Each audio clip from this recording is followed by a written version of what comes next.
All right, I now want to take a moment to explain what the problem is, why there's a struggle to really understand the Bible's message, and where the fracture happened, what's really happening. This kind of so-called concept has been developed in my mind. It's helped me grasp it and explain it to other people. So we don't all just come in and say, we all come in just, we have people from outside saying this is what it is, and others side this is what it is.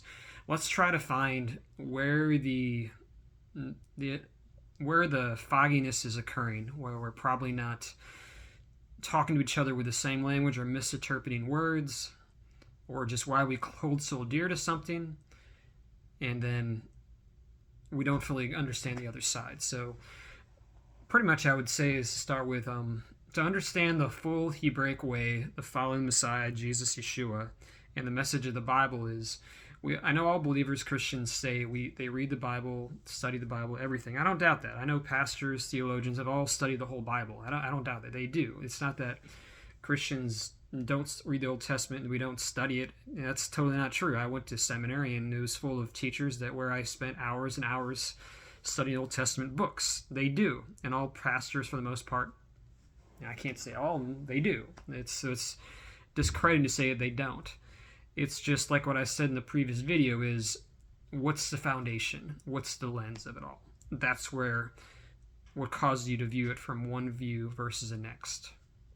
So to explain better the problem, why we get to this place where we just misunderstand the message and why Christians attack Hebraic Messianics in one way and the other side, and the Hebraics attack the other side, because they don't fully understand the concept behind why we're seeing things differently. In my previous video, I went after the why. I'm trying to go after the concepts behind it, not just what we do, because that's the what is what the outsiders will see, and that's what they'll come against and question. And the insiders may not fully understand when they communicate it back. They just explain the what when they need to explain the why. So this is what happened as far as why we've been caused to see things differently. So here's part of the problem to unravel it. This is my best analogy right now to explain it. Okay, so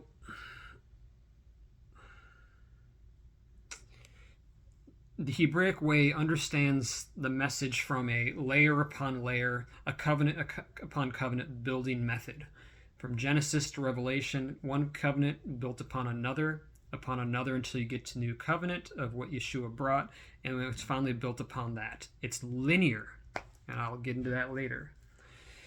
So this is why there's a misconception, why the foundation is built in the wrong place, and why it keeps being built layer upon layer upon the foundation of new covenant instead of seen as built upon the other ones, or why it replaces the other ones. This is my way of explaining it. I'm going to take a popular movie series. I don't encourage it. I don't suggest it because my family, we don't watch it. I used to watch it. I don't anymore, but the concept of it grasped it well as far as how the story was told. It's the Star Wars. So we all know, most people, Star Wars was told from starting in episode 4 to episode 5 to episode 6 to understand the Star Wars world and story pretty much from the middle to the end. It started from the middle to the end. It did not start at the beginning. The beginning was later told in the late 90s through about 2003 or 4, I don't know. And then added then the future ones after 6, or it was 7, 8, and 9, came in, 2015, 16 or 17, somewhere around there. But it started, the first part of the story was told from 4, 5, and 6, the middle to that end. It did not start from the beginning of it. They did not tell the first episodes 1, 2, and 3 first. Now, it's a great analogy because it went to show that the full idea storyline of Star Wars could be taught from the middle to the end. Because the middle to the end, there was enough to stand on its own for it to be grasped. Most movies, you can't jump in and just watch episode 2 or episode 3, part 2 or part 3. You need to see the first before you see the second. Star Wars had an engaging enough story and plot line, and there's enough alluded from the beginning ones, or previous episode 4, to understand the storyline. It stood alone. You didn't need the other ones. They added to it, and it made it more interesting for those that follow it. But it stood alone. You could tell the storyline from 4, 5, and 6 because it was intended to be told that way. Copy that? That's what I get at. So when they came back and told episodes 1, 2, and 3, it began to lay the layers of it and built up more of the context to the Star Wars world, and it made it more interesting. But 4, 5, and 6 could stand alone. You could understand the concept of the story well enough, but it was more interesting when more of the context was given when the time came.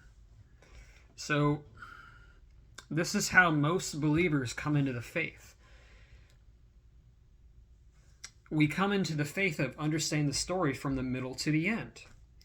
We understand the message of Jesus from the gospel perspective told from Matthew, Mark, Luke, and John. That's where the story didn't start, but that's where the gospel story was climaxed and fully was explained, because the coming Messiah had come, the Passover lamb was slaughtered, and he rose from the dead again, and then he poured out his Holy Spirit. That is a basic standalone story and concept to be taught for people to come into the faith. That's why the thief on the cross could enter the kingdom without understanding even the whole story of the Gospels or the story of Acts, and much less the whole Torah, because he grasped the concept. He grasped the story of it with the saving faith's message of the gospel. It stood alone on its own. However, Jews understood the whole message from Genesis to Revelation because it was told in a linear way to them. They were first told the story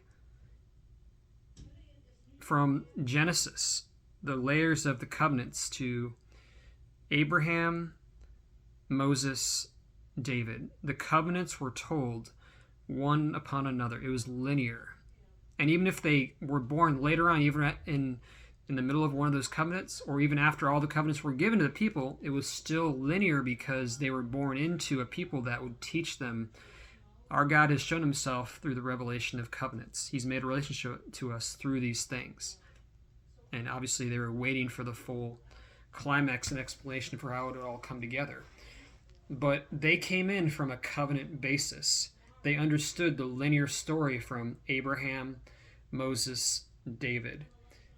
And hopefully, if they understood the principle and the spirit behind them, when Jesus Yeshua would come around and fulfill the Passover lamb concept when he died on the cross, it would be easy to embrace. And they would understand this final layer of the covenant, that the gospel's here and the Messiah's here. And now you can understand why your sins are fully atoned for through one sacrifice of Jesus Yeshua. It was taught to them in a linear way. Christians come in at the middle to the end, and they assume that's all there is. And here's the thing. Because they were taught by an evangelist or a teacher or a pastor who only understood the foundation of that place. So everyone's being taught it from that basis. And so it perpetuates the storyline. Why? Because there's been a fracture of the story.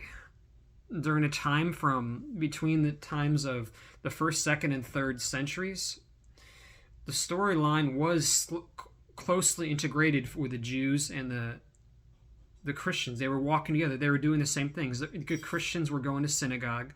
The believing faith of the Gentiles were sharing with the Jews, who were the Messianic. They're going to synagogue. They're practicing the feast. They're practicing Sabbath. That was normal. Christianity wasn't there yet. It was a sect within Judaism. It wasn't until slowly over the the second, third, and fourth centuries that began to be divided. And those are history lessons of themselves. But the basic things are the Jews were slowly began to get more persecuted because they were seen as the one who brought down Jerusalem. The temple was destroyed, and Rome marked them off as bad. And so Gentiles who weren't Jews did not have to keep associating with the Jews of that faith or associate with them because they weren't Jews. Only Jews were Jews, and everybody knew that. They were marginalized, they were persecuted. So the evangelists who were meant to teach the whole message of the Torah, of the feasts and Sabbath and the Torah and all that, were cut off. And the faith began to be built upon one without the proper foundation. It was just an entering in gospel message that they did not have to then turn around and read and understand the full Torah message. Their narrative began to be built upon their own. And then the Roman Catholic Church, Constantine took off with that. They changed Sabbath from Saturday to Sunday, and they said it was a problem obeying the feast, and they even marked it off. It is wrong for you to practice these things. It is against the Roman Catholic Church. They taught something else.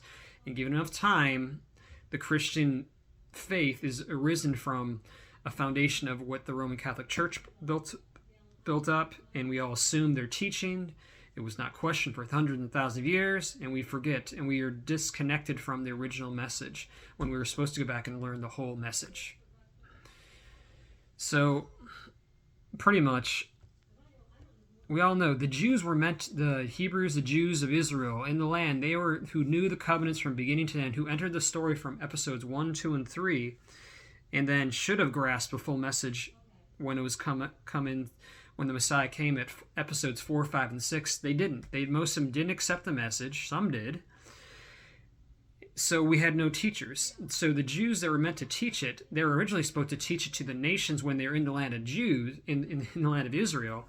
They didn't do it. So the teachers didn't teach it, and honestly, they didn't even obey it properly. So they were bad teachers, and they were bad ones who walked with it. They were obedient, they were disobedient, and they were rebellious. So they were bad teachers. So we had to know the people that come in at the gospel time had no good teachers to continue that message for most of the time. A lot of them actually that did convert to the faith or became messianics in the first time and century, they did, but there was little history of it and little roots, and it got separated off. So there wasn't a long history of the Jews teaching.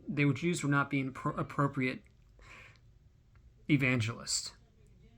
And evangelists who later come in later, this is all they knew, and that's why we have the popular way of giving a new convert the Bible in just the form of the New Testament, because it stands alone. But it doesn't tell us, it doesn't lead them to go back and study the previous part of it.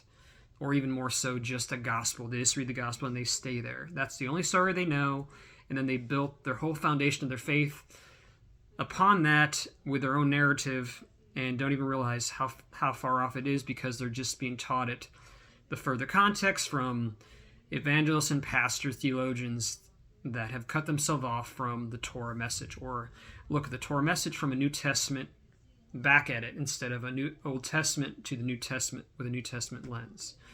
So there you go. Another thing. There's probably better ways to do it, but that's another way of where things where the problem started and got fractured.